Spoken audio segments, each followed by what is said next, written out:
Welcome, my name is Rida Chebet Kering. On October 8th, the Public Service Commission PSC released the names of 585 candidates who had been shortlisted for the PS jobs, featuring a number of President Ruto's law list, as well as some officials who served under former President Uhuru Kenyatta's administration.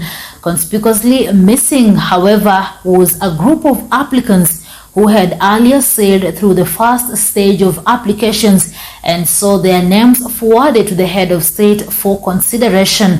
Bushebi Jr. brings us the list of some of the big names that were missing in the PS's selection. On Wednesday, President William Ruto's Chief of Staff Felix Kosgei unveiled a list of the head of state's preferred picks to occupy the 51 positions of principal secretary positions. The list had a number of the president's loyalists, including former nominated lawmaker Nixon Korir, Julius Korir, and Teresia Mbaika, among others. Conspicuously missing, however, was a group of applicants who had earlier sailed through the first stage of applications and saw their names forwarded to the head of state for consideration. At the top of the list was Independent Electoral and Boundaries Commission Chairperson Wafula Chebukati's wife, Mary Chebukati. Other shortlisted candidates who did not make the cut were former nominated Member of Parliament David Ole Sankok, as well as outgoing IEBC Commissioner Boya Molu.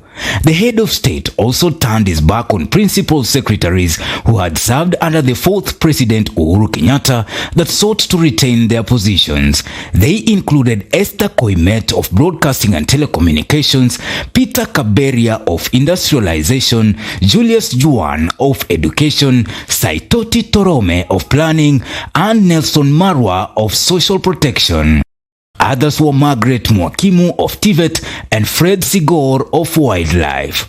Health Chief Administrative Secretary Mercy Mwangangi and Director General for Health Dr. Patrick Amoth also did not make the final list, although they had been shortlisted for the top job.